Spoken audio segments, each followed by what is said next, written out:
Jésus-Christ est son nom. Jésus-Christ est son nom. Jésus-Christ est son nom. Jésus-Christ est son nom. Puissant guerrier, fort dans le combat, Jésus-Christ est son nom.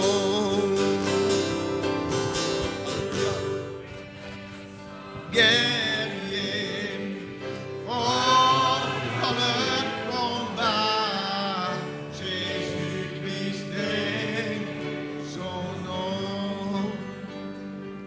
Seigneur vous bénisse. J'aimerais vous saluer tous dans le nom du Seigneur Jésus-Christ ce soir. Nous sommes très heureux d'être encore une fois dans sa présence cet après-midi pour cette réunion de prière. Je vais juste essayer d'apporter quelque chose sur la prière avant que nous puissions... Où est le frère Guisset? C'est pas très... Frère Guisset? Frère Guisset? Je ne me suis pas. Bien aimé. Bien occupé. Je voulais connaître combien de temps il me faut pour parler afin de laisser le temps à la prière. Ouais. Combien de temps il faut parler pour... Alors nous allons ouvrir nos Bibles dans Matthieu chapitre 6.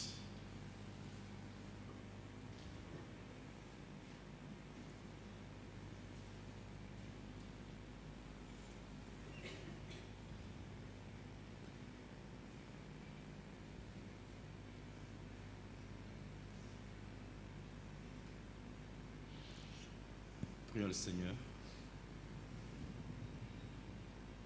Seigneur Dieu Tout-Puissant, Créateur des cieux et de la terre, donateur de ton excellent, merci pour nous avoir accordé le privilège de comparaître dans ta présence ce soir.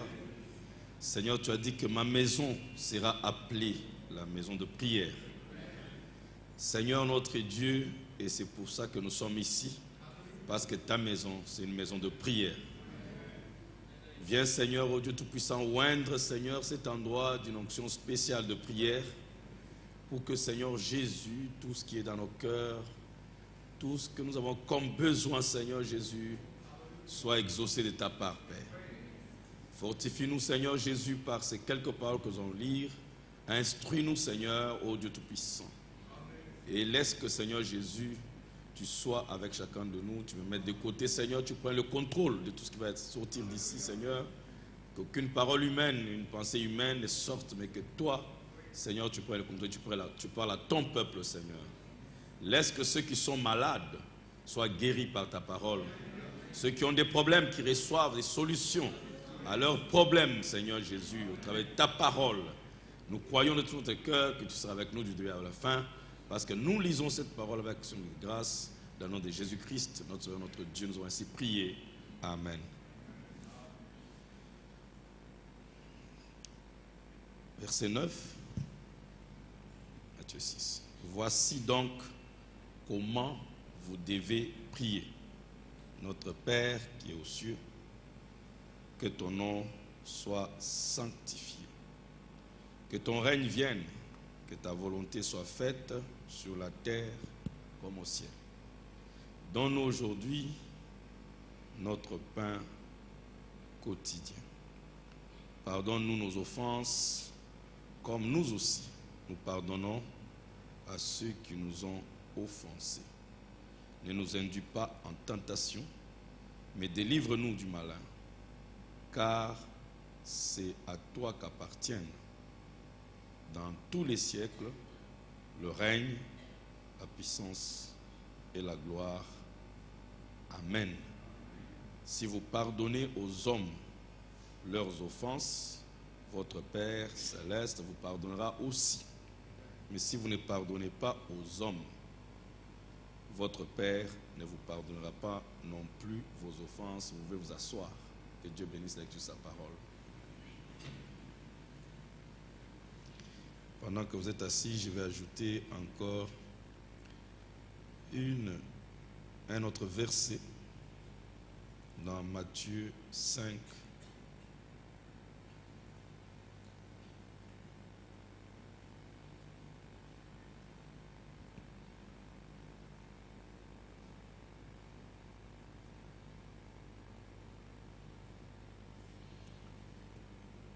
Heureux ceux qui ont le cœur pur, car ils verront Dieu.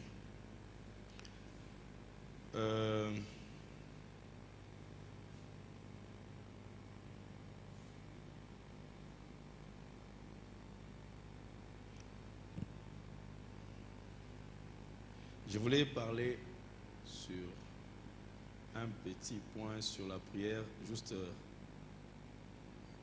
voir quelque chose ensemble que Frère Branham nous a donné sur la prière. Vous savez, je voulais parler sur les conditions d'une prière correcte devant Dieu, une prière que Dieu exauce, parce que ce n'est pas toutes les prières qui sont exaucées, n'est-ce pas? Dieu n'exauce pas toutes les prières. Si vous demandez à Dieu de vous pardonner, ce n'est pas automatique que Dieu va exaucer cette prière. Il y a une condition. Et si vous pardonnez à ceux qui vous ont offensé, alors Dieu aussi peut vous pardonner. Donc, toute prière n'est pas exaucée. La prière sans la foi, la prière qui n'est pas accompagnée de la foi, la prière qui n'est pas faite dans la foi n'est pas exaucée. Tu peux beaucoup prier, mais si ta prière n'a pas la foi, tu n'as pas la foi dans ta prière, cette prière-là ne sera pas exaucée. Même si tu jeûnes pendant 45 jours, Dieu n'écoutera pas cette prière. Parce qu'il y a des conditions. Il y a des lois. Vous devez travailler, vous devez prier selon les lois de Dieu. Il y a une loi de la foi. Et il faut travailler selon cette loi-là. Sinon, votre prière, ce sera seulement du bruit que vous allez faire et Dieu n'écoutera pas ça. Il y a beaucoup de conditions sur les bases desquelles Dieu accepte une prière. Vous priez avec une vie impure, une vie sale, de péché. Dieu n'exaucera pas cette prière.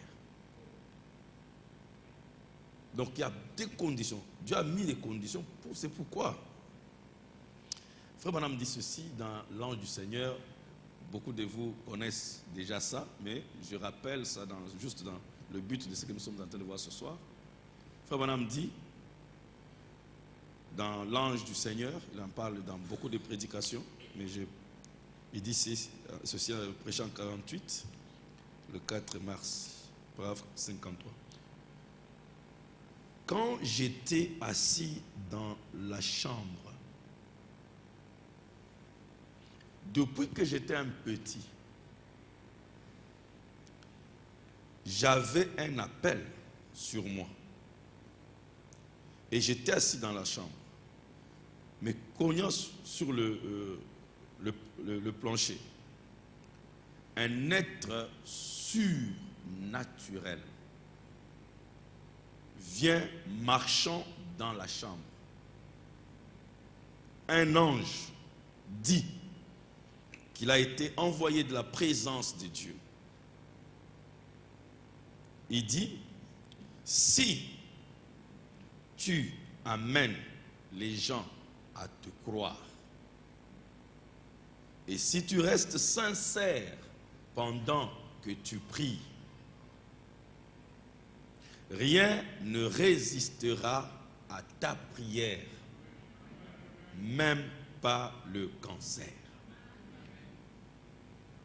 L'ange, quand il est venu, lui a dit, parce que Branham ne comprenait pas pourquoi tout ce qui se passe, lui est arrivé, tout ce qui lui est arrivé, il ne comprenait pas pourquoi tout ça.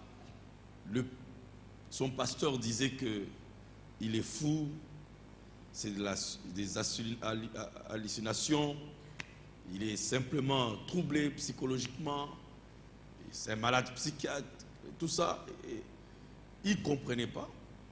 C'est pourquoi il est allé prier pour comprendre cette étrange vie qu'il était en train de mener.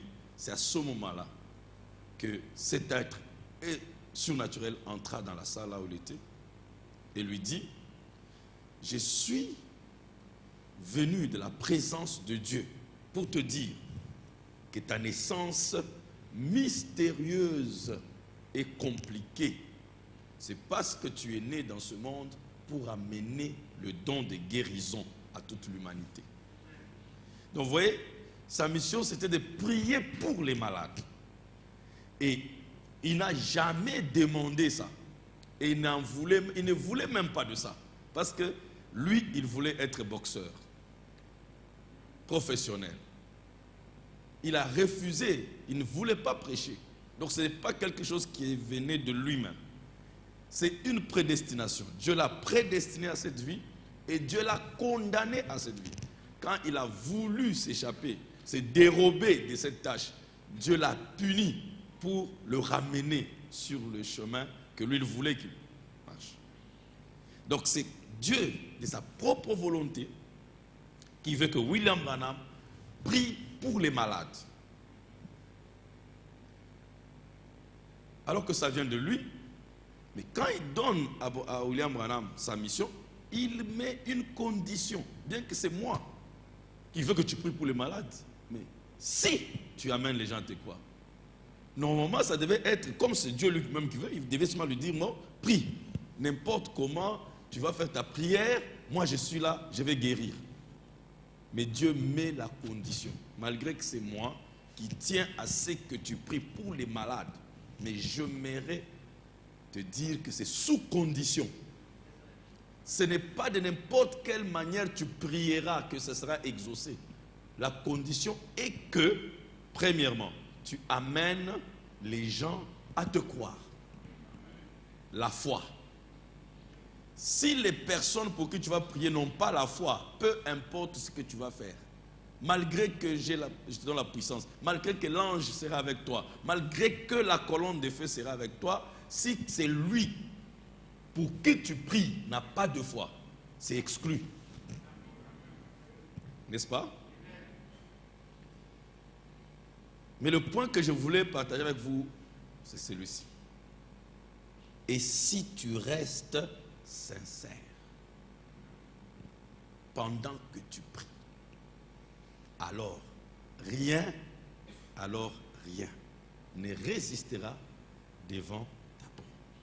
Donc celui qui croit peut croire, mais si toi qui pries, tu n'es pas sincère, rien. Si tu n'es pas sincère, la prière là ne sera pas exaucée. Donc une des conditions. Parmi toutes les conditions, je voulais exploiter un peu avec vous ce soir que quand vous priez, il y a une condition capitale. En dehors de la foi, il y a la sincérité. C'est pourquoi Jésus a dit, heureux les purs dans le cœur. Heureux ceux qui ont un cœur pur. Il parle de la sincérité. Mes frères,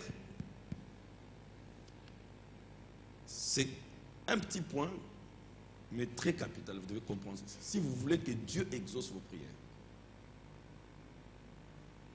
la sincérité est requise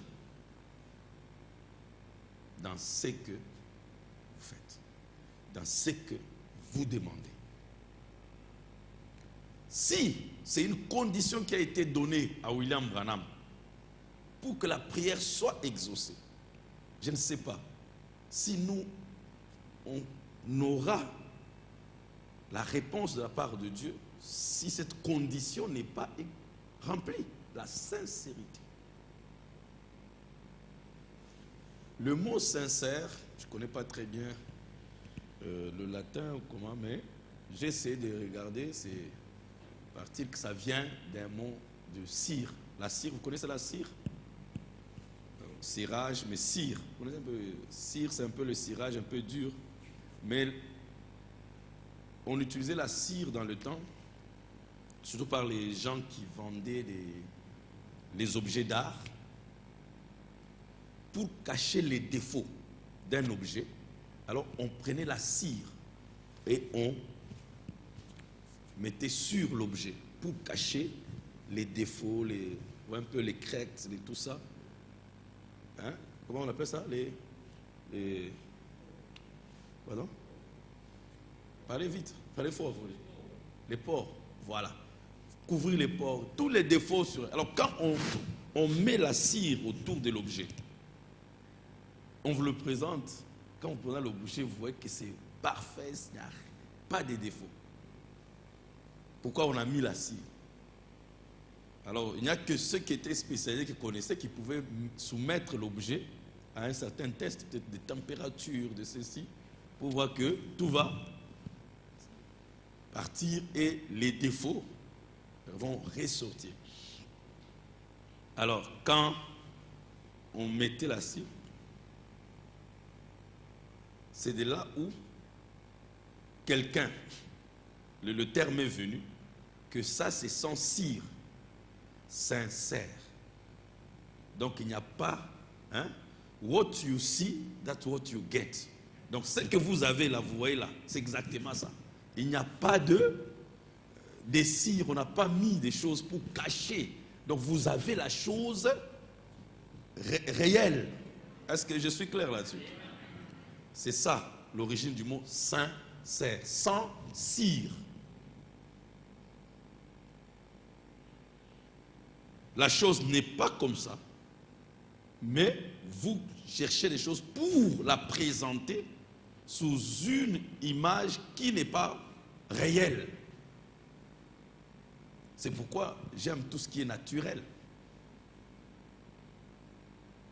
Ici, peut-être vous n'avez pas tout ça, mais en Afrique, les femmes aiment tellement s'embellir qu'elles mettent beaucoup d'histoires sur le visage qu'elles se soient. Elles se déforment presque. Et elles enlèvent, elles rasent les sourcils. Et puis elles mettent les crayons en formant un truc. Elles mettent des cheveux, certains mettent des cheveux rouges, noirs, verts, violets, beaucoup de couleurs. Et j'ai lu Fouanam dire à une sœur qui avait tout un tas de beaucoup de couleurs sur la tête, il dit, tu as la couronne de Satan sur la tête. Satan t'a couronné. Alors, quand vous demandez aux filles, mais pourquoi vous mettez tout ça, vous vous embêtez? Non, si tu ne fais pas ça, le mari va te laisser pour aller chercher une autre fille qui s'embellit comme ça. Donc, elle est obligée de se mettre beaucoup de choses et se donner une forme qui n'est pas la sienne. Moi, non. Si le mari t'aime, il n'a qu'à te prendre tel que tu es. C'est à prendre ou à laisser. Tu me prends tel que je suis. Si c'est l'amour, tu me prends tel que je suis. Tu ne vas pas demander à ce que je me transforme, je reste autrement. Alors, vous n'êtes pas la forme originale. Est-ce que vous êtes avec moi? Vous présentez aux gens ce que vous n'êtes pas. Et si Dieu a parlé de ça, c'est qu'il sait pourquoi. Île Maurice, c'est aussi l'Afrique, n'est-ce pas? On m'a dit, n'est-ce pas? C'est pas l'Afrique. Et frère Branham dit qu'il avait vu un songe, ou un des frères, j'ai oublié le nom, qui était entouré par un serpent mamba d'Afrique. Un serpent mamba d'Afrique. Et qui était prêt, et les serpents mamba d'Afrique sont très venimeux. Ils tuent. Si tu es mort, tu n'en as pas pour 15 minutes. Tu es parti. Et le serpent a été prêt à mordre le frère. Et frère Branham était là, presque impuissant, pour délivrer le frère. Et il commençait à prier, crier à Dieu. Et il dit, la voix lui a dit, pour le délivrer, tu dois être encore plus sincère. L'ange lui dit, tu dois être encore plus sincère pour qu'il soit délié par le serpent mamba. Et le serpent mamba représente le manque de sincérité. Et ça, les Africains sont champions en ça. Manque de sincérité. Un Africain, il gère beaucoup les apparences. Vous savez, quand vous allez en Europe, les gens ne croient pas facilement. C'est vrai que leur réveil est déjà passé. Ça, c'est une chose. C'est vrai. Et les gens croient difficilement. Vous trouvez des petites églises. Mais quand vous êtes avec des gens dans ces églises, même s'ils sont peu nombreux, ils sont vraiment des chrétiens. Mais en Afrique, vous allez trouver une église de 10 000 personnes, 20 000 personnes. Et on loue ça partout. Mais sur les 20 000 personnes, pour trouver des vrais chrétiens, c'est compliqué. Les gens ne sont pas sincères. Bien qu'ils soient à l'église, ils présentent comme des chrétiens, mais ils ne sont pas chrétiens. Dans le cœur, ils sont autre chose. Vous avez déjà vu comment les hôtesses de l'air sourient les gens? Hein? Ceux qui ont voyagé, vous avez vu les hôtesses? Bon, ceux qui n'ont pas voyagé, vous avez vu comment les hôtesses dans les banques, les hôtels sourient aux gens? La même dame, si elle te trouve sur la rue, hein, la mec va te regarder, c'est grave. N'est-ce pas? Mais à l'hôtel, elle te sourit. Pas parce qu'elle veut te sourire, on lui a dit qu'elle doit te sourire. Pour faire entrer de l'argent, tu dois sourire. Contre ton gré. Hypocrisie. Parfois, elle est fatiguée pour elle, elle a faim, mais quand elle te voit, elle va. Elle ne voulait pas le faire, mais le boulot lui demande. Elle n'est pas sincère. Son cœur ne veut pas te sourire.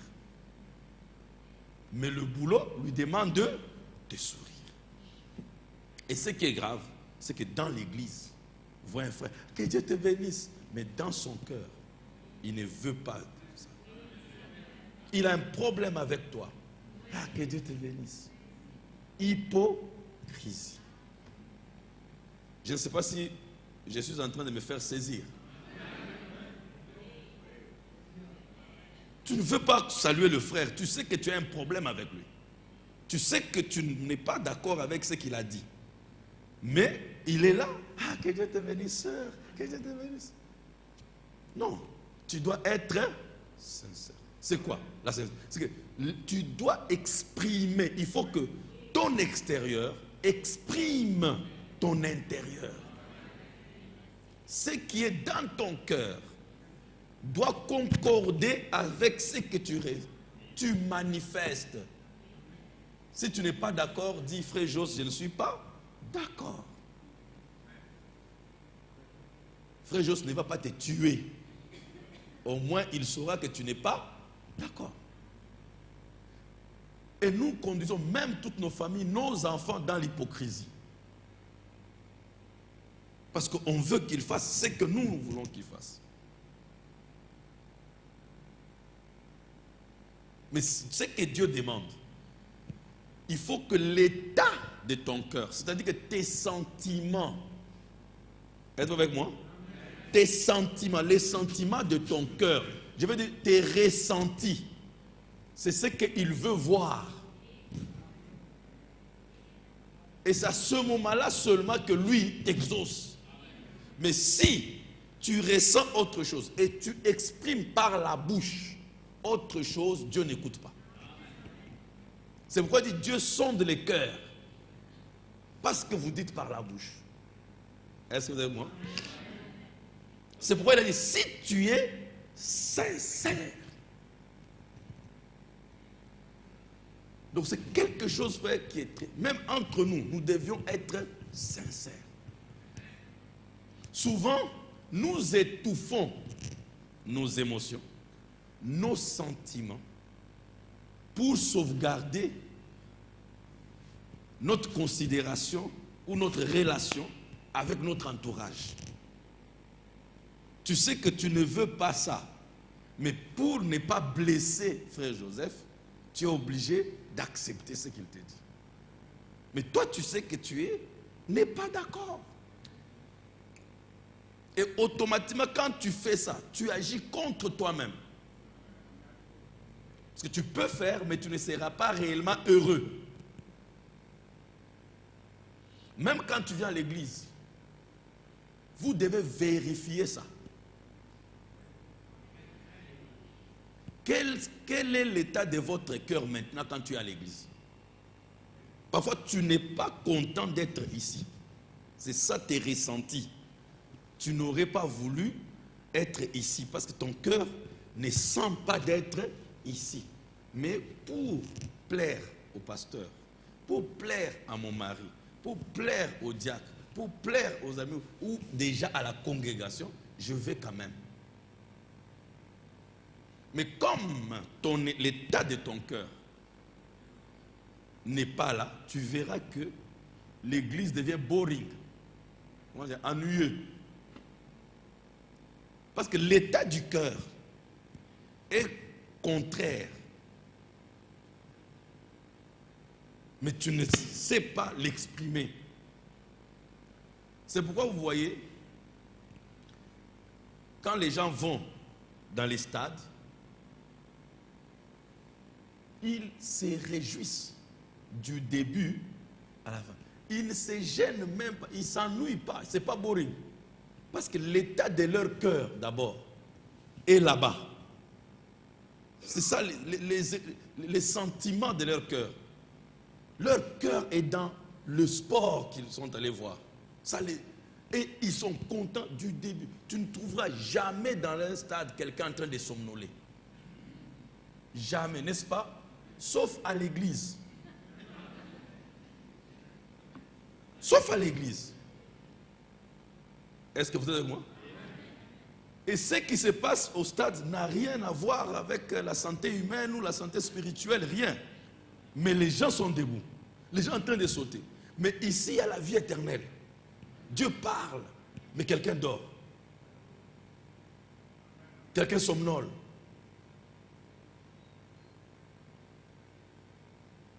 Mais si on amène un film, les gens peuvent rester là sans fermer l'œil jusqu'au matin. N'est-ce pas? C'est parce que l'état de cœur n'a jamais été converti dans les choses de Dieu. Mais on se gêne de les dire, on se gêne de les clamer, parce qu'on a peur qu'on va dire,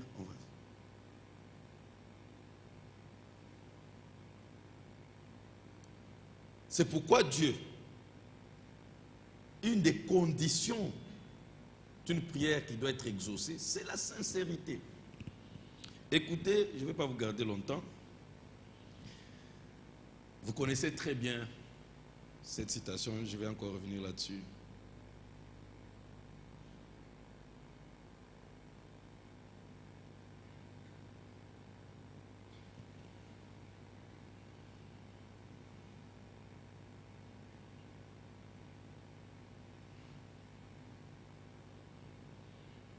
Il dit ceci.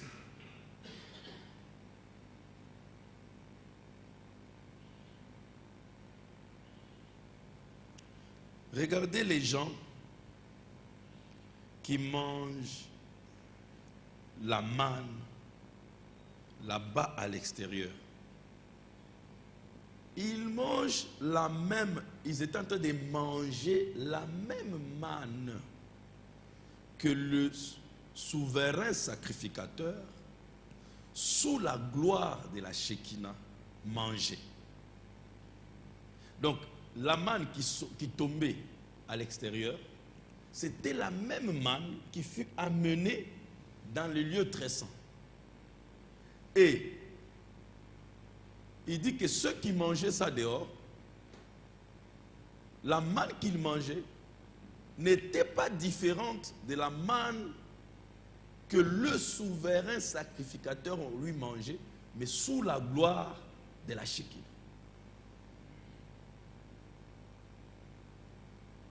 Mais cette manne ici dehors se dissolvait vite sur la terre et s'éparpillait et c'était gâché.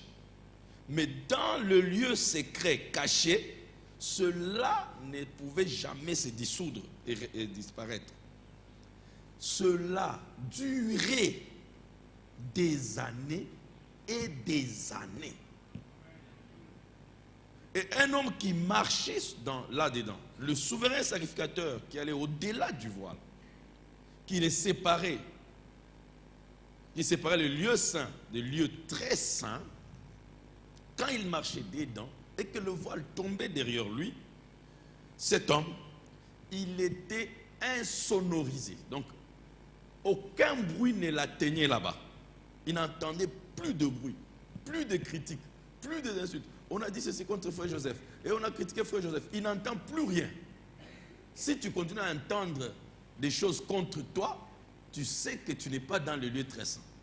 Et je t'encouragerai d'aller vite dans le lieu très saint, où tous les critiques, les injures contre toi, les attaques ne te diront absolument rien. Parce que tu seras épargné. Tu n'entendras rien. Si tu entends ce qu'on dit contre toi, ce n'est pas la faute de ceux qui parlent. C'est leur travail. La bouche a été donnée pour parler. Ils doivent parler. S'ils ne parlent pas, ils deviennent muets. Donc ce n'est pas de leur faute. Ils doivent parler, mais c'est ta faute. Tu es à un mauvais endroit. Il faut aller là où leur voix n'arrive pas. Il n'y a qu'un seul endroit, c'est les lieux très saints. Nous n'allons pas coudre les bouches de tout le monde à l'église. Mais il y a au moins un endroit où tu peux arriver, où tout ce qu'on dit contre toi ne te touche pas. Parce que tu es mort en Christ. Est-ce que vous dites Amen? Il était insonorisé. Il était fermé, séparé du monde. C'est la même chose. Le monde sera toujours là. Le péché va toujours abonder. Mais le problème, c'est que, où est-ce que toi tu es? Tu as un endroit où le monde t'agresse, te touche. Tu dois aller là où le monde n'arrive pas. Est-ce que vous dites Amen? Il ne connaissait rien d'autre là-dedans que vivre sous la présence ou dans la présence du Dieu vivant. Et un homme ou une femme qui marche dans la gloire de la Shekinah, le monde entier est fermé derrière lui, reste en arrière. Peu importe ce que le diable dit, you don't pay any attention. Tu ne mets pas ton attention là-bas. Tu ne suis rien, ça ne t'intéresse même pas. Oh, tu ne seras pas guéri. Tu es malade. Tu es ceci. Tu n'entends plus rien. Est-ce que vous dites Amen? Peu importe. Il vit dans une atmosphère différente. Toute une autre atmosphère. Il vit là où Aaron avait placé son bâton. Et c'était juste un bâton mort qui était coupé de la branche de l'olive, de l'arbre d'olive et de l'olivier. Mais une fois placé dans la présence de Dieu, cela apporta le fruit comme c'était au commencement. cela, du coup, dans une seule nuit, cela bourgeonnait, donnait des fleurs et le fruit. C'est la même chose quand un incroyant ou un pécheur est placé dans la présence du Dieu vivant, sous l'influence du Saint-Esprit, il devient une nouvelle créature. Alors, sa vie devient fructueuse, elle porte de fruits, elle devient fraîche. La vie entre. Et il redevient comme il devait, est censé être fils de Dieu, un fils de Dieu. Voyez-vous, il est dans la présence du surnaturel. Et il dit, et les hommes et les femmes qui vivent dans cette atmosphère sont incompris. Donc on ne les comprend pas. Les gens ne les comprennent pas. Ils deviennent bizarres. Ils n'écoutent pas ce que le monde dit. Ils ne tirent même pas attention à ça. Ils continuent, ils continuent, ils continuent. Dieu ne les a jamais placés là pour rien. Dieu ne les a jamais. Dieu ne vient jamais d'une manière au hasard. Dieu ne vient pas d'une manière hasardeuse, donc par hasard, on peut dire. Dieu ne vient pas par hasard. Alors, mon point, c'est celui-ci que je voulais développer avec vous. Prayer is not a perhaps. C'est ça même le titre de ma prédication. Prayer is not a perhaps. Peut-être. La prière n'est pas un peut-être.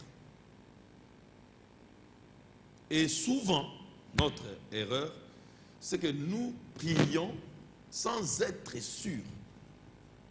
Nous pensons que c'est comme la loterie. Nous essayons. Ça peut marcher ou ça peut ne pas marcher.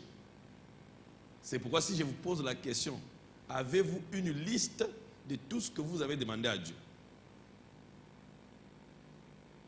Vous voyez que la plupart n'en ont pas. Et ceux qui en ont, ou qui peuvent se rappeler de tout ce qu'ils ont demandé à Dieu, avez-vous vérifié que chaque chose que vous aviez demandé à Dieu, il avait exaucé ça? Oui ou non?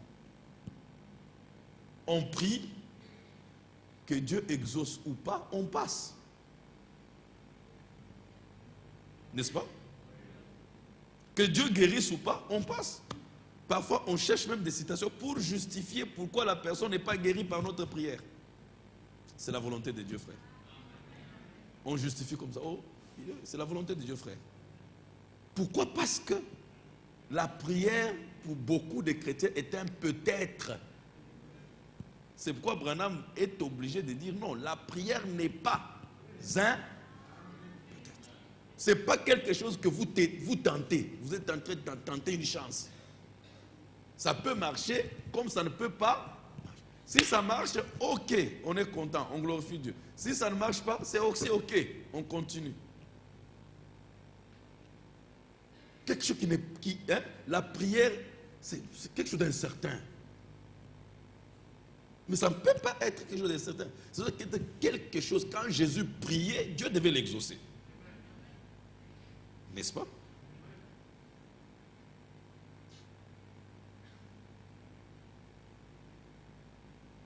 Donc quand vous venez ici, je ne pense pas que vous allez sacrifier tout le temps de venir dans la maison, dans la présence de Dieu pour ne pas être exaucé. Je crois déjà, vous avez déjà témoigné un grand sacrifice que d'être ici ce soir. Et ça ne peut pas être juste parce que vous voulez être ici. Ça doit être quelque chose. Vous savez que quand je vais dans la maison de Dieu pour la prière, vous voyez, beaucoup de bancs sont vides, les chaises sont vides. Dimanche, on sera plein, n'est-ce pas? Alors vous, contrairement aux autres, qui ne viennent pas, vous êtes quand même venus. Vous vous êtes sacrifiés. Alors, quelqu'un ne peut pas se sacrifier pour rien, pour un peut-être. Alors, ça serait mieux que vous restiez aussi comme les autres. Si la venue à la prière ne rapporte rien, et vous savez pourquoi même c'est vide? Parce que justement, nous qui comprenons que la prière est importante, nous n'arrivons pas à valoriser la prière. Si les gens qui sont dehors connaissaient ce qui se passe quand nous venons le vendredi, ça serait plein ici. Ils sont restés là, pas parce qu'ils n'ont pas de requêtes, ils en ont. Mais souvent, comme ils ne se rendent pas compte qu'il y a quelque chose de réel. Bon, allez, on va perdre le temps seulement là-bas. Mais si nous devenons sérieux avec nous-mêmes et que nous rendons la prière, elle n'est plus peut-être, un peut-être, c'est quelque chose de réel, de sûr. Quand nous prions à Peignel chaque vendredi, Dieu exauce. Si nous quittons l'étape de peut-être, vous allez voir même les païens viendront ici vendredi pour chercher leur guérison. C'est pourquoi les gens quittaient les hôpitaux pour venir dans les réunions de Frère Branham. On enlevait les gens des salles de réanimation. On les enlevait des oxygènes pour les amener à la réunion de Frère Branham pour qu'ils prient pour eux. Mais nous, les pasteurs, nous prenons les gens de l'église pour les amener à l'hôpital. Donc quand vous allez dire à quelqu'un, allons vendredi, on va aller faire quoi? Non, on va prier. Ah, depuis qu'on prie, il n'y a rien qui se passe. Nos enfants continuent à mourir dans les péchés, dans les maladies, nos parents, ainsi de suite. Non, les gens, vous ne voyez pas peut-être un intérêt. Parce que nous avons rendu la prière un peut-être. C'est pourquoi Branham dit, prayer is not a perhaps. Ce n'est pas un peut-être. Nous devons comprendre ça, que la prière ne doit pas être comme la loterie. Jeu d'argent, vous comprenez ce qu'on veut? Ou les jeux qu'on fait dans les casinos là. Tu mets les pièces là et puis les boules tournent. Tu peux gagner comme tu ne peux pas gagner. Et les chrétiens pensent vraiment que la prière c'est la loterie. Hein? Parce que la loterie, tu mets seulement $1 ou une pièce d'argent, n'est-ce pas? De 10 roupies ou 20 roupies, 50 roupies, et tu récoltes 1 million de roupies. Donc tu pries pendant 2 secondes et tu reçois des résultats surnaturels. N'est-ce pas? C'est ce que les chrétiens pensent. Qu'on peut rester dans la présence de Dieu pendant 5 minutes pour attendre des résultats que les Paul, les Élie, les Branham avaient eu. Mais il faut vérifier ce qu'ils ont fait pour avoir les résultats qu'ils ont eus. Je ne sais pas si vous comprenez ça. Mais ils n'étaient pas dans notre attitude, dans notre atmosphère. Il dit qu'ils vivent dans une autre atmosphère. Nous sommes dans une autre atmosphère. Et nous voulons que nous puissions recevoir les choses qu'eux ils avaient. Mais ils étaient dans... J'ai souvent dit, hein, les gens ne savent pas qu'il y a toujours un prix à payer pour quelque chose.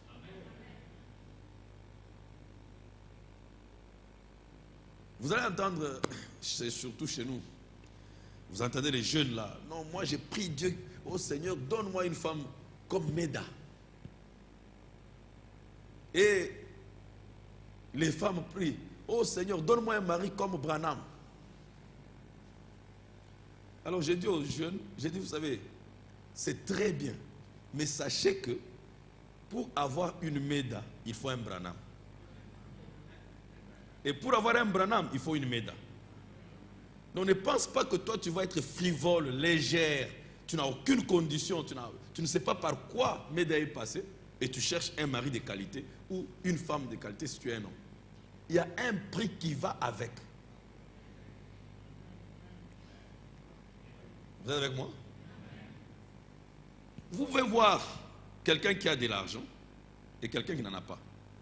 Et les gens ont souvent tendance à condamner les riches et à louer les pauvres. justifier les pauvres.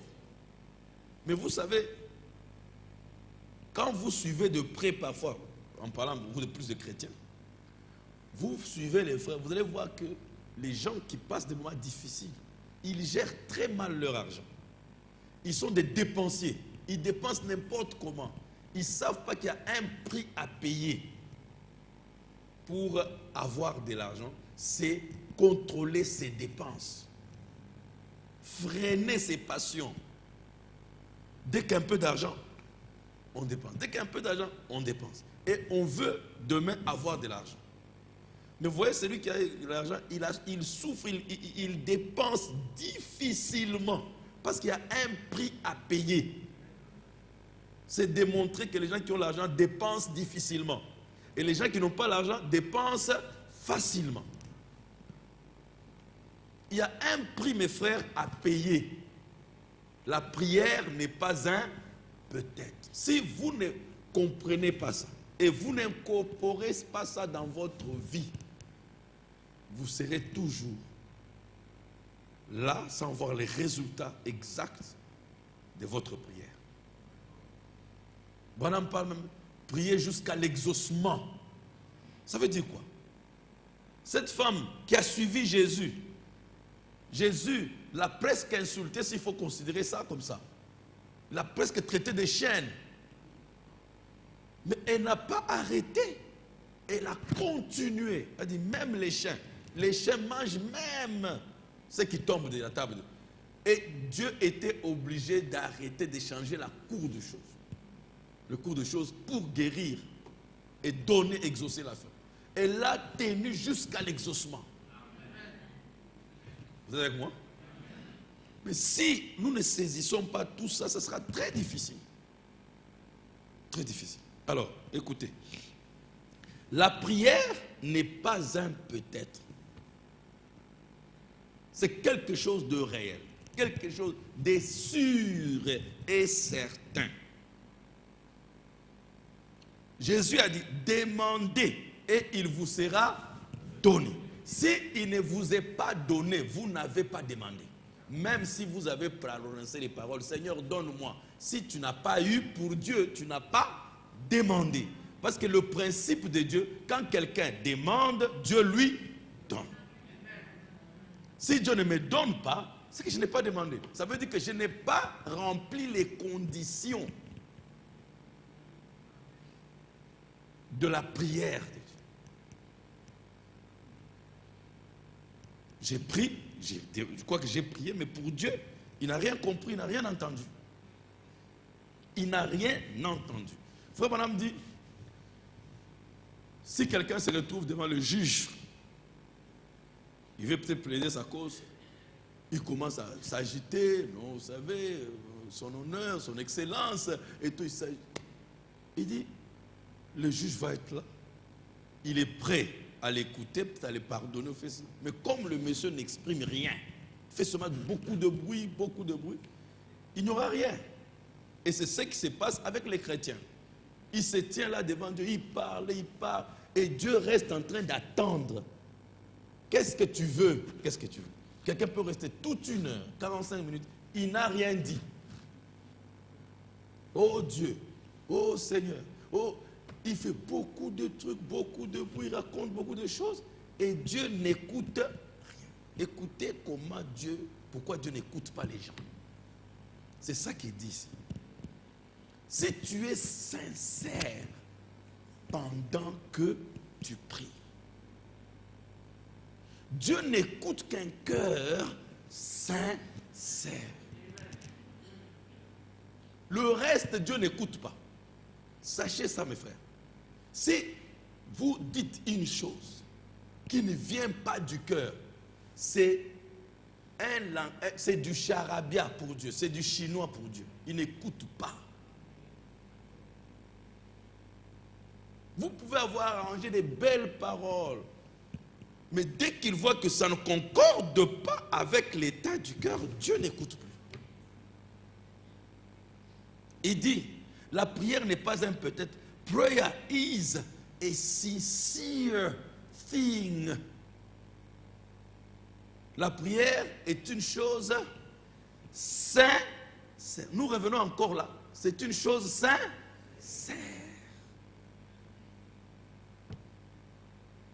C'est une chose sincère.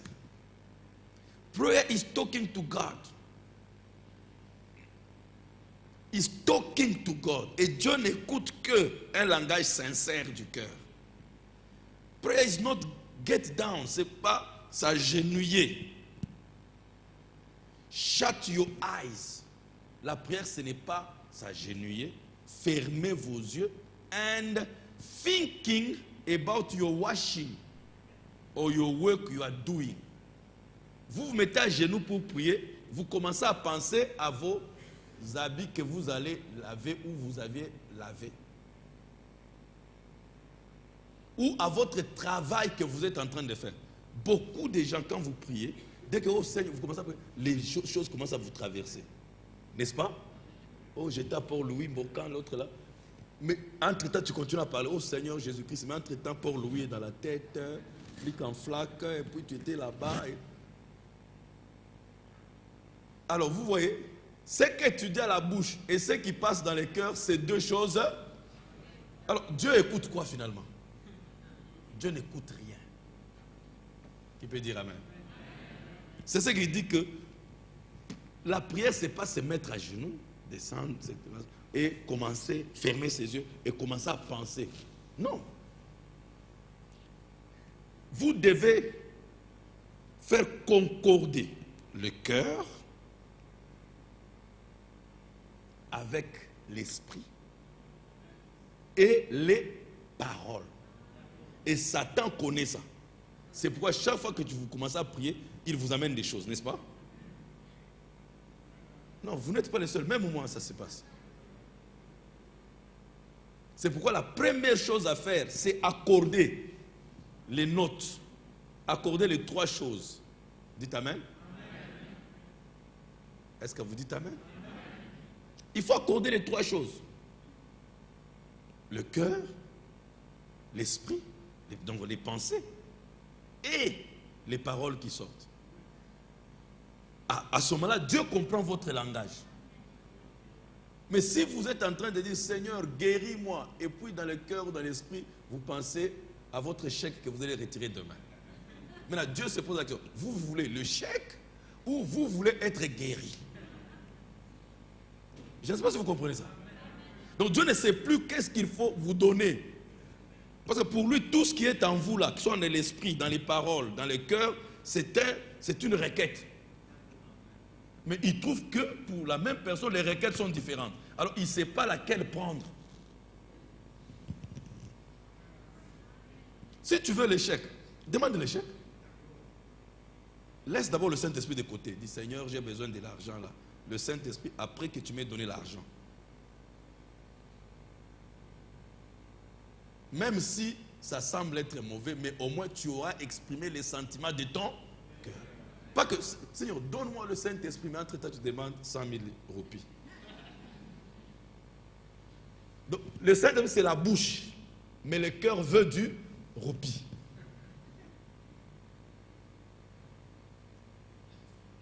Est-ce que c'est clair?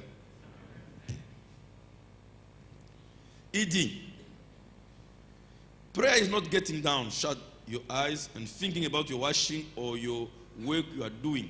Say, Lord, help me and John, heal Miss Jones and so forth. That's not prayer. Hein? Vous pensez aux habits, vous pensez à ce que vous allez faire et tout. Et les paroles qui sortent, c'est guéris, sœur telle, guéris moi, fais ceci. Il dit, ça c'est pas la prière. That's repeating some words. Amen. Vous répétez les paroles seulement. Votre cœur est ailleurs. Et Dieu n'écoute pas. But prayer is to come into an atmosphere where you realize that you are in the presence of God and you are moving then in the deepest of sincerity. Il revient encore sur la sincérité. Donc la prière, c'est venir dans une atmosphère. Là où tu réalises que tu es dans la présence de Dieu. C'est ça qui dit que la manne qui s'est mangée à l'extérieur était la même manne qui s'est mangée dans le lieu très saint, mais l'autre là était en train de se gaspiller, mais celle-ci ne se gaspille jamais. Donc, il y a des prières qui se font à l'extérieur, dans le parvis extérieur. Et il y a des prières qui se font dans le lieu très saint, dans une atmosphère de la présence de Dieu. Donc, où quelqu'un se retire, donc il ne pense plus au chèque, il ne pense plus au travail, il ne pense plus à la vaisselle. Donc, vous devez vous conditionner. En fait, la prière, c'est ce travail-là que chacun de nous doit avoir. C'est conditionner de sorte à se détacher de tout ce qui est sur la terre pendant cet instant de prière. Vous vous détachez de tout, ou vous restez seulement dans la présence de Dieu. Je ne sais pas, vous comprenez? Donc vous ne saisissez, tout ce qui vous entoure est complètement isolé et vous restez seul avec Dieu. Et maintenant, quand vous êtes là, dans cette atmosphère-là, then you are moving to then in the deepest of sincerity. Donc tu commences à entrer encore profondément dans la sincérité. La profondeur de la sincérité. Tu deviens de plus en plus sincère. Ok. Ce que je voulais vous dire, c'est ceci, mes frères. Dieu, ce qui intéresse beaucoup plus Dieu, c'est vos ressentis, vos sentiments. C'est pourquoi Dieu a choisi les cœurs et Satan a choisi la tête. C'est-à-dire que le raisonnement, l'intellect. Mais Dieu, lui, a choisi les cœurs. Qu'est-ce que le cœur? Le cœur, ce n'est pas cette partie des chairs que vous connaissez, mais c'est un centre émotionnel. C'est votre centre émotionnel. C'est là, c'est le siège de vos émotions, de vos sentiments. Tout ce que vous ressentez, vos sentiments, vos émotions, l'émotion de colère,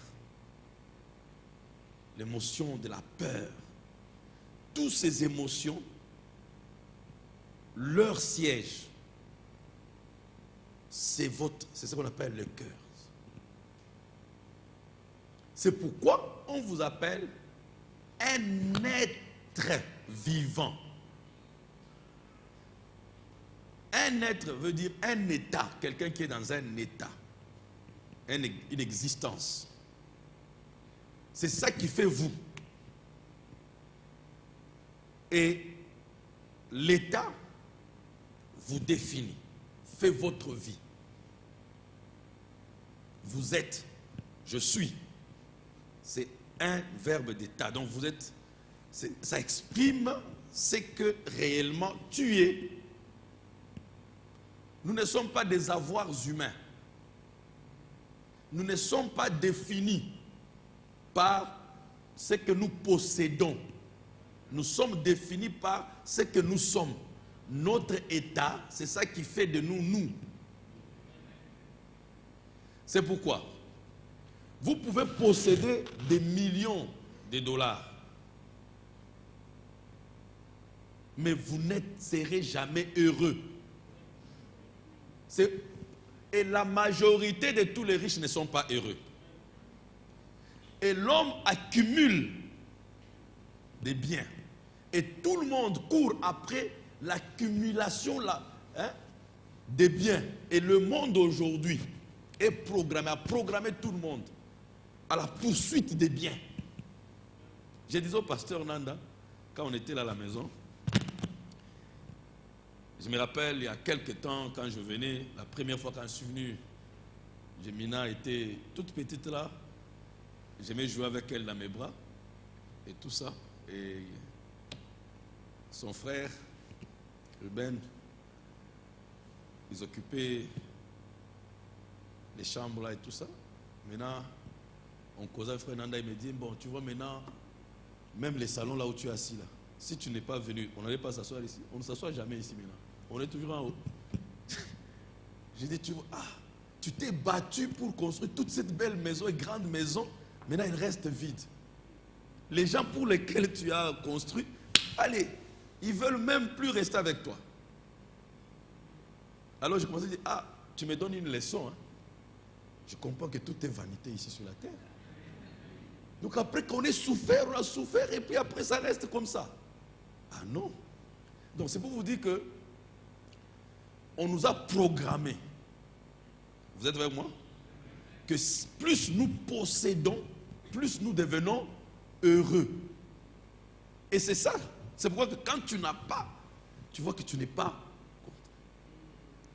Parce qu'on définit la joie par rapport au bien qu'on possède. C'est comme ça qu'on a programmé les gens. Et pourtant, c'est faux. Plus tu as, plus tu cherches encore à avoir. C'est pourquoi vous voyez que quelqu'un dit, ah, si je commence à gagner 1000 roupies, vraiment, je remercierai le Seigneur. Vraiment, ça va me suffire. Dès qu'il commence à toucher 1000 roupies, il sera heureux 2 ou 3 jours. Après, il dit, ah, ça ne suffit plus. Hein. Si je pouvais avoir 10 000 roupies. Et dès qu'il commence à toucher 10 000 roupies, ah, ça ne suffit plus. Hein. Si je pouvais avoir 100 000 roupies. Même si tu gagnes 1 million de roupies par mois, tu cherchas à gagner 2 millions. Dès que tu gagnes 2 millions, tu cherchas à gagner 3. Sinon, Bill Gates aurait déjà pris la retraite et fermé les sociétés. N'est-ce pas? Le premier milliardaire du monde ne ferme pas. Il continue encore à se battre. Il est dans les tribunaux. Oh, on a volé ma licence. On a fait ceci. Parce qu'il cherche encore à trop gagner. Mais tu es déjà milliardaire. Tu as dépassé tout le monde. On calcule même tout l'argent qu'il a. S'il commence à manger sans travailler, il va laisser ses petits-enfants. Vont laisser ça. Ses arrière-fils. Personne ne va épuiser de sa famille. Mais malgré ça, il continue toujours parce que la satisfaction n'est pas dans les biens. Satan a trompé les gens. L'homme n'est pas un possesseur humain. Il est un être humain. Donc c'est l'état qui ce que l'homme cherche dans les biens, dans le matériel, ça se trouve en lui. C'est pourquoi le beau-père ou le papa de Hop a dit à frère Branham, le bonheur ne dépend pas des biens qu'on possède, mais de la satisfaction qu'on tire du peu qu'on a. Je ne sais pas si tu comprends. Si tu ne peux pas être heureux avec 1 roupie, tu ne seras jamais heureux avec 2 millions de roupies. La joie n'est pas dans les roupies, la joie est en toi. C'est toi qui dois sentir la joie à l'intérieur, c'est ton état. Est-ce que vous dites amen? C'est cet état que tu as. C'est pourquoi vous allez voir quelqu'un qui n'a pas beaucoup de moyens, mais il est toujours en bonne santé, toujours joyeux, et celui qui a beaucoup d'argent, toujours des problèmes. Parce que nous sommes des êtres, c'est l'état. Est-ce que vous dites amen? Est-ce que vous dites amen? Jésus dit, si on vous dit que le royaume est là, n'y allez pas. Il est là-bas. N'y allez pas. Parce que le royaume de Dieu est en vous. Et le royaume de Dieu consiste en quoi? La joie, la paix et l'amour. Dites amen? Voilà. Donc si les choses là, la joie qui constitue le royaume, et le royaume est où? En vous. Donc la joie que vous cherchez dehors est déjà en vous. Donc vous devez revenir en vous, chercher la joie qui est déjà là. Et la joie, c'est la satisfaction. Quand vous avez atteint un objectif, alors vous êtes satisfait. Et cette satisfaction se traduit dans la joie. Dites amen. Et c'est le royaume qui contient la joie. Sans Dieu, vous n'aurez jamais la joie. Donc l'homme, en cherchant la joie dans l'argent, la joie dans une voiture, il se trompe. C'est dans le royaume qu'il y a la joie. Dès que le royaume est en toi, tu seras satisfait. que tu aies l'argent ou pas, tu seras toujours heureux. Tu seras toujours dans la joie. Parce que tu as la chose qui satisfait. Je suis la portion satisfaisante. Je suis ta portion qui te satisfait. Est-ce que tu peux dire Amen? Donc, la satisfaction que vous cherchez, c'est Dieu en fait qui satisfait quelqu'un. Et quand Dieu est en toi, ton état change. Tu sens, tu ressens ça. Tu sens, parce que la joie, tu ne peux pas tromper. Tu la ressens. Est-ce que vous dites Amen? Vous ressentez ça. Et la colère aussi, tu la ressens. La déception, tu vas sentir que ça ne va pas. Frère Joseph a fait quelque chose qui m'a énervé. Même si dehors tu commences à faire semblant, mais tu sais qu'en toi, tu n'es pas content. Parce que tu es un être humain. Est-ce que vous dites Amen? Tu es défini par ton émotion, par tes sentiments. Et Dieu, qui vous a créé, a choisi votre cœur. Parce qu'il sait que c'est là où vous êtes vraiment exprimé.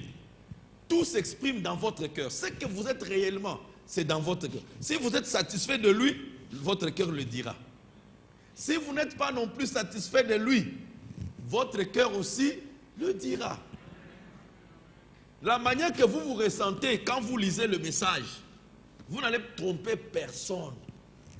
Est-ce que vous avez moi?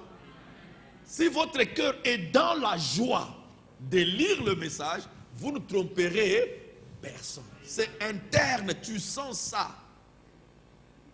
Est-ce que vous êtes avec moi? Est-ce que vous êtes avec moi? Alors, Dieu maintenant suit l'état de votre cœur. Il regarde ce que vous êtes. Et si vous êtes sincère, c'est que si vous lui exprimez réellement ce qui est en vous, c'est à ces moments-là que lui écoute. Il regarde donc vos ressentis. C'est pourquoi la Bible dit, il est le souverain sacrificateur. Qui fait quoi? Pardon? Il est le souverain sacrificateur qui fait quoi? Qui est touché par quoi? The feeling of our infirmities. Il n'est pas touché par la douleur que vous ressentez dans le corps. Il n'est pas touché par la gravité de votre cancer. Le cancer peut être grave, stade terminal. Dieu s'en fout. Et vous comprenez? Tu peux avoir ton diabète là qui... Dieu s'en fout. Si your feelings are not accordingly. Donc si tes sentiments, ce que tu sens, je ne sais pas si vous comprenez. Donc il faut que toi d'abord tu sentes la douleur. Avant que Dieu soit touché, il faut que toi d'abord tu sois touché. Ce sont tes sentiments qui touchent Dieu. Vous voulez que Dieu soit touché quand vous-même, vous ne vous occupez même pas de vos problèmes. Tu as un problème sérieux, mais tu es là sans te dire rien.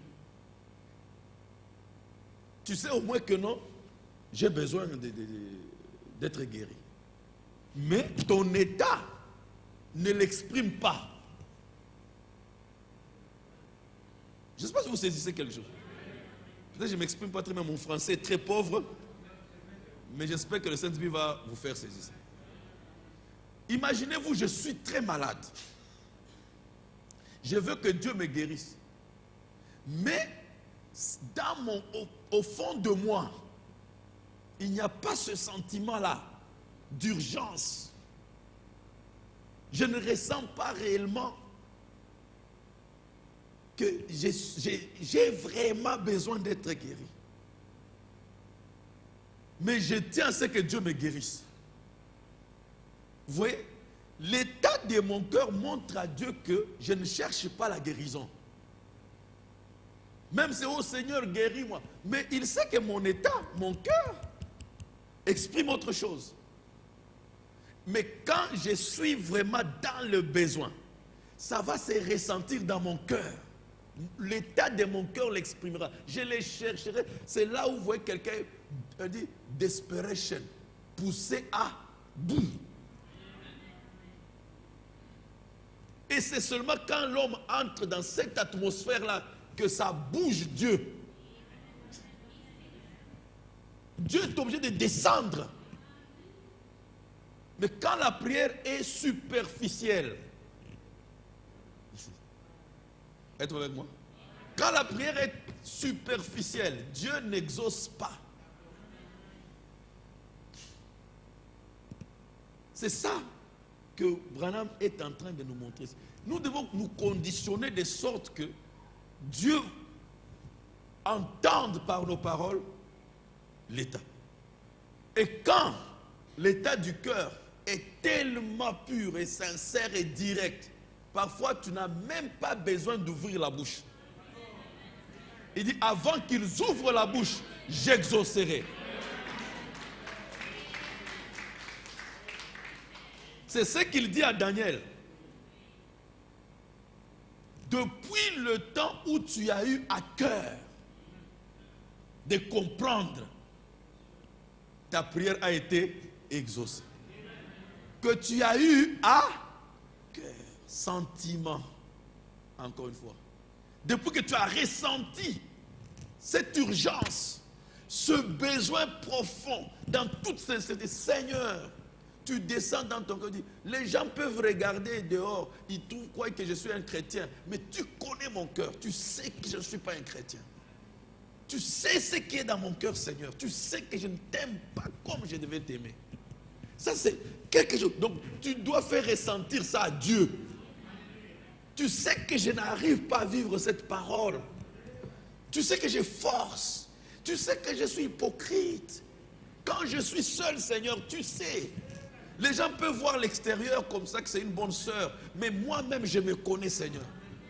Si tu exprimes l'état là, qui peut dire Amen? Dieu ne peut pas résister. Je crois que je peux arrêter peut-être. L'état est parti. On peut continuer? Ok, merci. Amen. Vraiment, j'ai senti le poids de vous partager ça avec vous. Ça m'a beaucoup aidé. Ça continue à m'aider. Je ne dis pas que je suis déjà arrivé, mais ça m'aide. Et je crois que ça peut aussi vous aider. Nous devons être sincères avec nous-mêmes. Amen. Vous demandez le Saint-Esprit, mais vous n'êtes pas sincère parce que ça ne concorde pas avec les sentiments de votre cœur. Alors venez, on va prier pour le Saint-Esprit. C'est pourquoi l'oncle, je crois, Robinson a dit, si il ne me donne pas le Saint-Esprit, tu le me demandes, tu viendras, lors de ta seconde venue, tu viendras trouver mes os ici. Et dès que quelqu'un atteint ce niveau-là, Dieu descend. Amen. Branham, tout le temps qu'il s'est plaît à chercher, oh Seigneur, je ne sais pas comment on prie. Bon, j'avais vu que on peut prier comme ça. Il met les bras comme ça. Non, il a commencé par des lettres. Il écrit une lettre à Dieu. Bon, il les met sur l'arbre. Il croit que Dieu va exaucer. Dieu n'exauce pas. Il dit, bon, j'avais vu des gens comme ça. Ah, il a fait ça. Rien. Il dit, j'ai vu des gens faire comme ça. Il essaie. Rien. Il se met à genoux. Jusqu'à un moment donné, son cœur a été touché. Pourquoi? Parce que Satan est venu lui dire, tu as dépassé, tu as déjà, quoi, 18 ou quel âge il a dit? Tu as dépassé déjà l'âge. Tu l'as rejeté. Tu es perdu. Ah, c'est à ce moment-là que Branham va ressentir le sérieux de l'état de son âme, qu'il était réellement perdu. Et tout d'un coup, ce n'était plus haut comme ça, l'être, non. Il dit, il s'est retrouvé en train de rouler par terre, de pleurer. Il dit, j'ai pleuré comme jamais auparavant dans ma vie. Je n'ai jamais pleuré comme ça. Pourquoi? Parce que ça a remonté tout droit du cœur. Seigneur, je suis perdu. Sauve-moi. Il a pleuré parce qu'il exprimait les sentiments de son cœur. Frère, Dieu n'est pas resté indifférent. Le Saint-Esprit est descendu tout de suite et l'a baptisé. Sous la forme d'une lumière, d'une croix en lumière, en forme de lumière. Donc vous voyez, c'est chaque fois qu'un homme atteint cet état-là, où il peut exprimer exactement l'état de son cœur par sa bouche, Dieu est dans l'obligation. Exprimez toujours vos ressentis. Travaillez de sorte à arriver à exprimer ce que vous ressentez. Même si tu ressens l'opposition vis-à-vis du message, exprime ça à Dieu. Pas à un homme, mais à Dieu. Dis que je suis hostile. Dieu ne va pas te tuer. Il aime même ça. Quand tu entres dans cet état, c'est ce que Dieu aime. Quand tu dis que Seigneur, tu sais je suis hostile, tu sais que je n'aime pas ça, tu sais que je ne supporte pas d'être à l'église, tu sais que je force. Dis exactement ce que tu es. Tu n'as pas besoin de te faire paraître devant Dieu que tu es une chrétienne.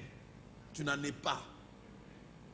Tu n'as pas besoin de montrer à Dieu que tu es un saint. Tu n'es pas un saint. C'est lui qui est saint, qui viendra en toi. Donc tu n'as pas besoin de venir te justifier. Tu ne parles pas devant frère Joseph pour que frère Joseph te considère. Non. C'est devant les hommes que nous devenons des hypocrites. Mais ici tu es devant quelqu'un qui t'a créé, qui te connaît mieux que toi-même. Ça ne sert pas de commencer à chercher à lui montrer. Non. Montre-lui plutôt ce que tu es. Les manquements que tu as, c'est ce que lui veut. C'est à ce moment-là que lui viendra. Il ne veut pas que tu fasses du théâtre devant lui, la comédie. Non. Sincère. Enlève l'usage de la cire quand il s'agit de la prière. Qu'il n'y ait pas de cire. Dites Amen. Si je veux le Saint-Esprit, c'est parce que je regarde ma vie clairement. Je ne fais pas ça, je ne reproduis pas la vie que les chrétiens, les Pierre et tout le monde avaient. Quel est cet esprit que moi j'ai qui ne vit pas ta parole, Seigneur? Dites à Dieu ça, il va vous exaucer. Et alors la prière ne sera plus un peut-être. Ça sera quelque chose de précis, de certain. Est-ce que vous dites Amen? Est-ce que vous dites Amen? Je voulais partager avec vous ce soir cette petite pensée. La prière n'est pas un peut-être, mais la prière c'est une chose sincère, où vous pénétrez dans la profondeur de la sincérité. Amen. William Branham dit que beaucoup de gens seront surpris au dernier jour, parce qu'ils auront présenté devant les autres comme s'ils sont des chrétiens, même des hommes de Dieu, mais alors que l'état de leur cœur est loin de Dieu. Ce peuple m'honore des lèvres, mais son cœur est éloigné. N'est-ce pas ce qu'il a dit? Et c'est ça un pharisien. Son cœur est très loin de Dieu, mais sa bouche tout près de Dieu. C'est ce que Dieu ne veut pas. Conditionnons-nous dans toute la sincérité. Et quand vous venez dans la prière, si nous parlons de la prière, Abraham montre comment on entre, then you are moving to then in the deepest of sincerity. Et montre comment vous le faites. First, you say a little worship. Donc il vous montre comment nous nous conditionnons, comment nous nous préparons pour entrer justement dans cette sincérité. Premièrement, vous dites une petite adoration. N'est-ce pas? Il y a une différence entre louange et adoration. Quand nous frappons les mains, les chansons pour glorifier le Seigneur, c'est très bien. Mais après, nous avons aussi les chansons d'adoration, où on ne tape plus les mains. Maintenant, là, nous élevons nos âmes vers Dieu, dans l'adoration. Est-ce que vous t'amènez? Adorer veut dire admirer. Ok? Contempler par votre âme, avec votre âme, contempler les merveilles de Dieu, la bonté de Dieu. Et l'adoration rend toujours l'homme qui adore à l'image de son idole ou de la chose qu'il adore. Donc tout ce que vous adorez, vous prenez son image ou vous devenez la reproduction de tout ce que vous adorez. Êtes-vous avec moi? Quand nous adorons Dieu, nous sommes transformés à son image. Nous admirons Dieu, nous le plaçons au-dessus de tout en élevant notre âme vers lui. Et c'est pourquoi vous dites une petite adoration. C'est pourquoi je dis, voici comment vous devez prier. Notre Père qui est aux cieux, que ton nom soit sanctifié, que ton règne vienne, que ta volonté. Tout ça là, c'est l'adoration.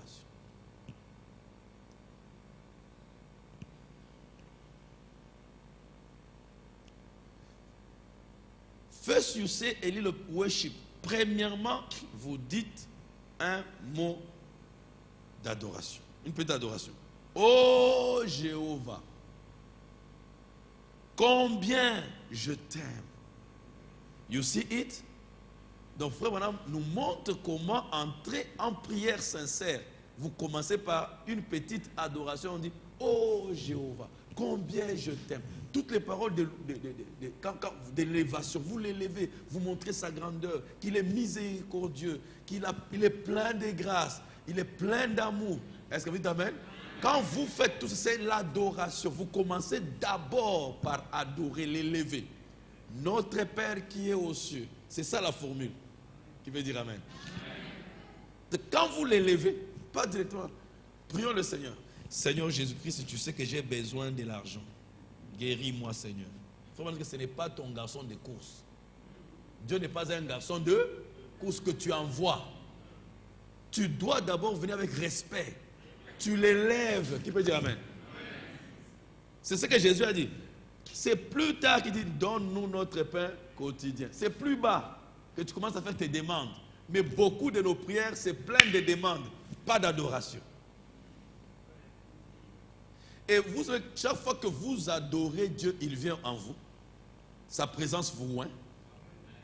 Dites amen. Si vous voulez prier en esprit, prenez du temps pour adorer Dieu. Commencez à lui dire tout ce qu'il est, tout ce qu'il a fait, les merveilles. Vous allez vous retrouver tout de suite. Vous êtes en esprit. Je l'ai fait, je le fais, et je crois que si vous l'essayez aussi, vous allez. Et ceux qui l'ont fait, ils savent que je dis la vérité. N'est-ce pas? Vous savez que j'ai dit la vérité. Donc on doit d'abord adorer. Amen. Vous devez vous entraîner, vous exercer dans l'adoration. C'est une bonne partie, mes frères. Si vous gâchez, c'est pourquoi à l'église, nous commençons par les louanges et tout ça, nous préparons l'atmosphère. Là aussi, la prière, il faut une atmosphère. Et ce qui vous fait entrer dans cette atmosphère de la présence de Dieu, c'est l'adoration. Then after the worship of prayer, then you come with sincere heart asking.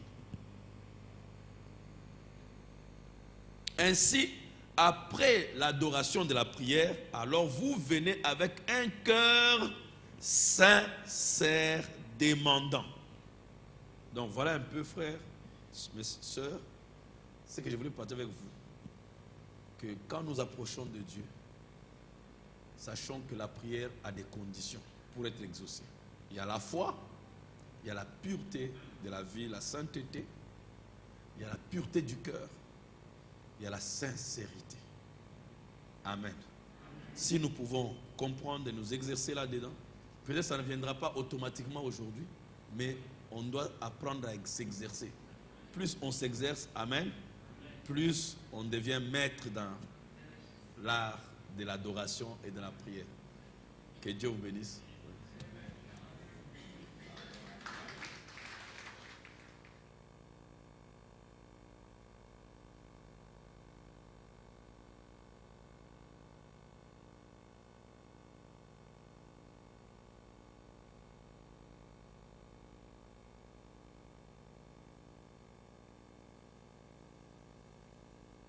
Nous dansons dans la présence de Dieu. Alléluia. Je crois que ce soir, beaucoup de choses ont été clarifiées.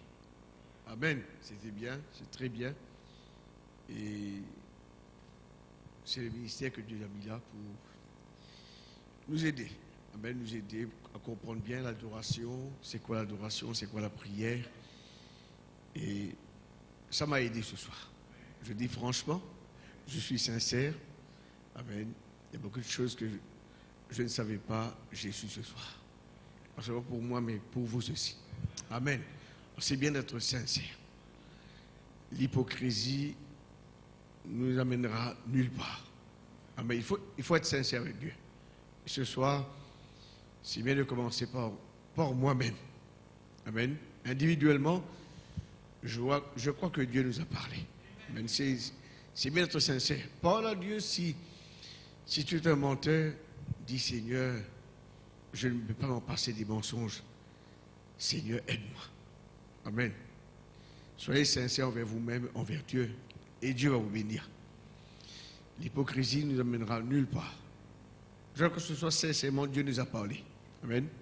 Chaque fois que nous nous réunissons ici, les vendredis maintenant, nous avons quelque chose pour bien venir et savoir comment prier. Il faut savoir comment approcher Dieu avec sincérité. Nous avons été bénis ce soir. Ce message m'a parlé. Ce message nous a parlé. Amen. Fermons nos yeux ce soir. Nous allons parler au Seigneur. Alléluia. Merveilleux Seigneur. Nous sommes reconnaissants ce soir. Oh Dieu, tu nous as parlé, tu nous as dit, nous avons ce soir compris réellement ce qu'est le mot être sincère. Comment nous approcher avec sincérité vers le trône, vers toi Seigneur. Parce que Seigneur, tu connais tout. Quand nous sommes devant toi, tout est mis à découvert. Nous pouvions cacher quelque chose à notre femme. Nous pouvions cacher quelque chose à notre mari. Même au pasteur. Même à un prophète.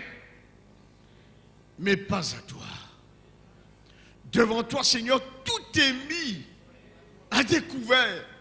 On ne peut rien te cacher. On ne peut rien. Tu vois tout, tu vois nos cœurs, tu nous connais d'avance. Avant même que nous nous approchons, tu connais avec quel esprit, avec quelle attitude. S'il y a dans nos cœurs, il y a la haine. S'il y a, Seigneur, l'hypocrisie, tu connais tout, Seigneur. Mais ce soir, tu veux que nous soyons sincères, que nous puissions confesser et te dire la vérité. Tu veux que nous pouvons admettre que nous avons des manquements, des faiblesses, que nous avons besoin de toi. Tu aimes cela comme un père qui reconnaît que son fils est incapable. Il veut l'aider. Mais avant tout, il veut que son fils admette que je ne peux rien faire, papa. J'ai besoin de toi, de ton aide. Ce soir, comme un bon père, tu attends de nous, Seigneur, que nous puissions te dire, oh, ce soir, nous voici devant toi incapables. Et que toi, Seigneur, tu es indispensable dans notre vie. Nous avons besoin de toi chaque moment, chaque minute de notre vie, chaque mouvement, chaque décision que nous allons prendre. Que nous puissions te mettre dans la première place. Que tu sois la prééminence de notre vie.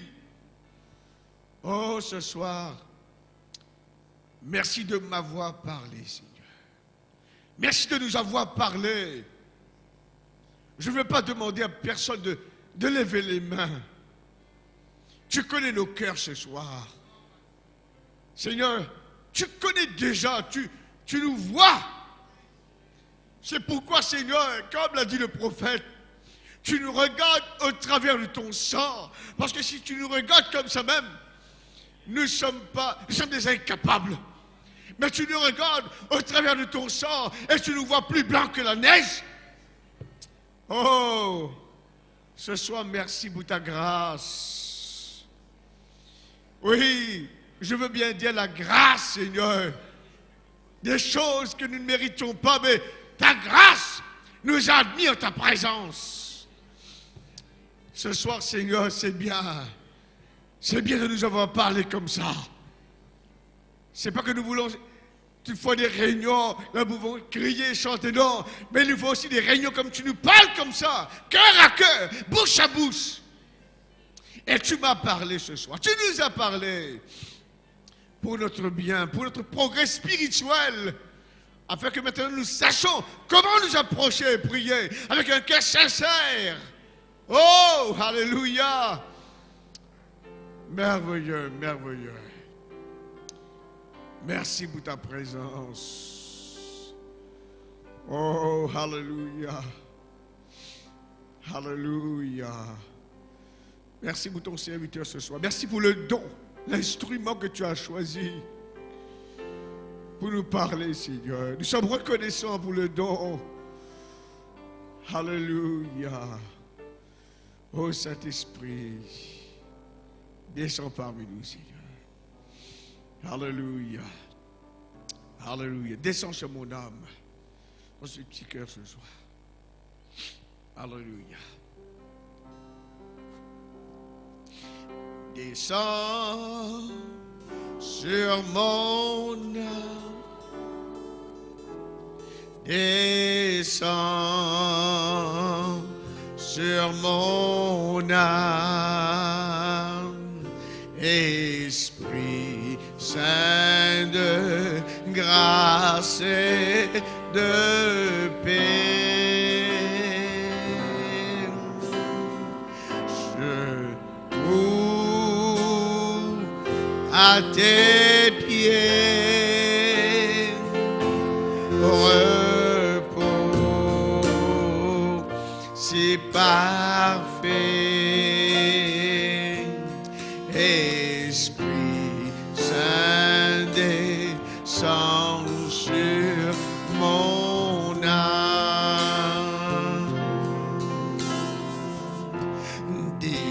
Descends comme une prière sincère ce soir. Oh oui, descends sur mon âme. Descends sur mon âme. Esprit Saint de grâce et de paix, je trouve à tes pieds repos si parfait.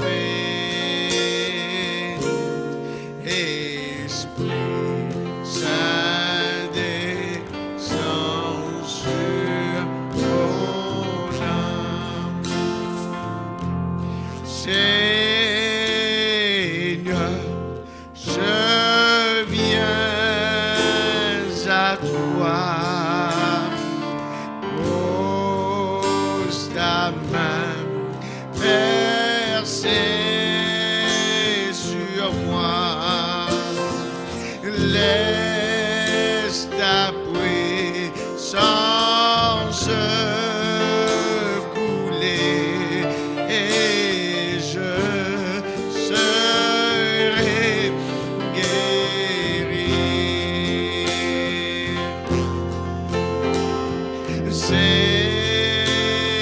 Seigneur, je viens à toi, pose ta main percée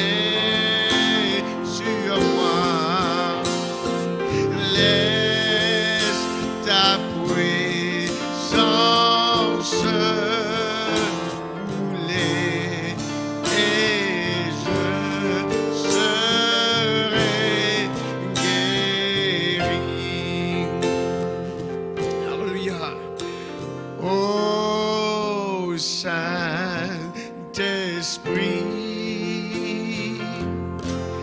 tout réveil vient de toi.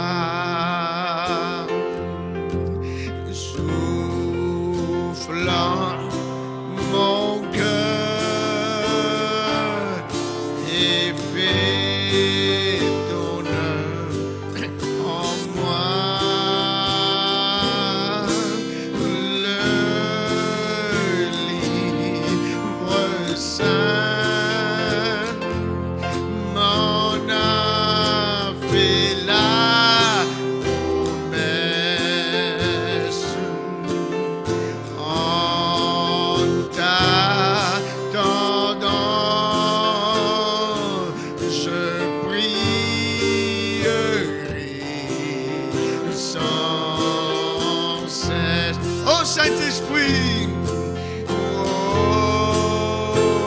Saint-Esprit, tout réveil vient de toi. Soufflant mon cœur et fais ton œuvre en moi. Le livre saint m'en a fait la promesse. En t'attendant, je prierai sans cesse. Adorons-le un moment. Nous te bénissons ce soir. Oui, tu es grand, Seigneur. Oui, tu es réel. Tu es là présent. Tu mérites toute la gloire et l'honneur et l'adoration. Nous sommes reconnaissants de ce que tu as accompli sur la croix du Calvaire. Tu es le seul qui mérite toute la gloire, toute l'honneur. L'épouse réunie ce soir te dit merci. Tu es vraiment Seigneur omnipotent. Oh, tu remplis tout en tout. Tu es le créateur de l'univers, du ciel, de la terre. Seigneur, tu as le contrôle de toutes choses. Tu es souverain, tu es suprême, tu connais tous les cœurs. Oh, tu es si merveilleux, tu es grand. Seigneur, merci pour ta grâce, merci pour ta présence ce soir. Tu es Jéhovah Rapha, tu es Jéhovah Jireh, tu es El Shaddai, tu es Jéhovah Shalom, tu es Jéhovah Ra, notre berger. Oh, tu es merveilleux, oh Dieu d'amour, oh tu remplis tout. Ce soir, merci pour ta grâce. Nous sommes reconnaissants. Merci pour la rédemption. Merci pour le rachat. Merci pour le glorieux message. Merci pour l'envoi de ton prophète. Merci de ce que tu nous as ouvert les yeux. Tu mérites toute la gloire. Tu mérites l'honneur. Tu es bon. Tu es omniscient. Alléluia. Oh, merci de nous avoir parlé ce soir. Merci pour ton amour. Malgré que nous, quelquefois nous sommes hypocrites, mais tu nous aimes, tu nous pardonnes, tu nous as mis en ta présence, tu nous regardes, nous sommes tes fils et tes filles, nous avons le privilège d'un héritier. Oh, alléluia, merveilleux Seigneur, ah, ta présence est là, nous ne sommes pas des êtres émotionnels, non, mais nous nous reposons sur les promesses accomplies du Calvaire. Alléluia. Glorieux Seigneur. Merveilleux. Alléluia. Oui, nous te louons. Merveilleux Jésus. Alléluia. Gloire, gloire, gloire. Oh, merveilleux. Amen. Alléluia. Acclamons le Seigneur. Alléluia. Il est digne. Il est digne. Alléluia. Merci pour sa grâce. On va partir, il y a une requête de prière. Merci, Frère Joseph. Alléluia. Amen. Merci. On demande de prier pour Tilok je crois. Et famille, c'est pas bien écrit deux noms, mais c'est une famille, je crois que c'est Dedi ou quelque chose comme ça, qui a un problème de famille. Amen. Nous allons prier pour cette famille. Dieu connaît. Amen. Avec le cœur sincère ce soir, nous approchons du trône de la grâce pour prier pour cette famille sincèrement. Et faisons-le comme c'est notre famille. Amen. Si c'était notre famille, nous serons plus sincères. Et prenons cette famille, soyons sincères. C'est comme notre famille qui a des problèmes de famille. Ce n'est pas quelqu'un genre de problème, mais Dieu connaît. Mais avec nos cœurs sincères, nous allons prier Dieu pour faire qu'il fait la grâce à cette famille que lui, il connaît. Ce soir, Seigneur, voici cette requête que quelqu'un a mis là, a écrit. Ce soir, avec cette parole que nous avons entendue, avec vraiment des cœurs sincères, nous approchons du trône de la grâce. Seigneur, étends ta main. Tu connais les problèmes de cette famille. Peut-être c'est le problème financier ou le problème de foyer, il y a des disputes. On ne sait pas de nature, mais toi tu le sais. Ce soir, interviens, étends ta main au Dieu et entends la voix de ton épouse qui crie ce soir, qui te demande de faire la grâce à cette famille. Accorde-leur, Seigneur, selon leurs besoins. Oh Dieu, et nous avons l'assurance, Seigneur, que tu nous as dit, demandez, vous recevrez. Et tu nous l'as accordé, Seigneur, selon cette requête. Oh, merci. Que ton nom soit béni. Nous te remercions. Nous te disons merci de nous avoir déjà exaucés. Nous avons l'assurance. Oh, merci, Seigneur. Que ton nom soit béni, soit loué, soit exalté. Alléluia. Amen. Merci, Seigneur. Oh, que Dieu vous bénisse. Je vais prier pour vous avant de partir. Et on se retrouve là dimanche matin avec toujours le frère. Et prions que nous avons une très bonne réunion dimanche avec la parole. Dieu connaît bien ce que nous avons besoin. Et il va nous bénir. Amen. Alléluia. Je vais prier pour vous. Alléluia. Vous renvoyez avec un mot de prière. Nous sommes reconnaissants ce soir. Merci pour ta présence. Merci ce soir. Parce que tu nous as parlé, Seigneur. Tu m'as parlé. Merci pour cette réunion. Seigneur, merci pour chaque individu, chaque personne qui sont venus là, qui se sont sacrifiés. Peut-être après une journée de dur de labeur, de travail, ils sont venus là directement dans ta présence. Et Seigneur, tu honores ce sacrifice. Nous savons, Seigneur, que tout sacrifice, le prix qui a été payé, tu vas le récompenser.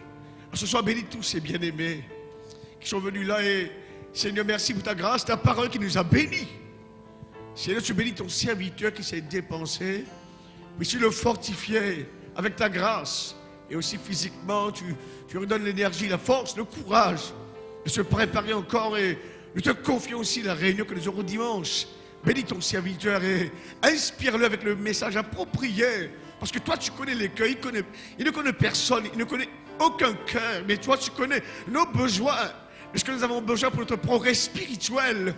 Seigneur, le don qui est dans le frère, tu vas l'utiliser pour nous bénir.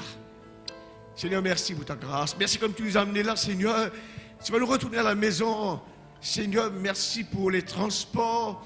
Tu vas pourvoir, tu vas nous protéger, nous garder. Nous te remercions. Nous sommes reconnaissants. Tu mérites ta gloire en toutes choses. Seigneur, merci. Que ton nom soit béni, soit glorifié. Amen. Nous allons nous asseoir et sortir avec ce chant. On t'a fait connaître, ô homme, ce qui est bien, ce que l'Éternel demande de toi.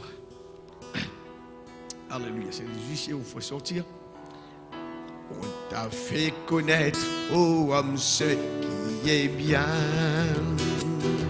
ce que l'Éternel demande de toi, ce que tu pratiques la justice, que tu aimes la miséricorde et que tu marches humblement avec ton Dieu, et que tu marches humblement avec ton Dieu. On t'a fait connaître, ô homme, ce qui est bien, ce que l'Éternel demande de toi. Ce que tu pratiques la justice, que tu aimes la miséricorde et que tu marches humblement avec ton Dieu. Tu marches humblement avec ton Dieu. Shalom, je vous bénisse. À dimanche.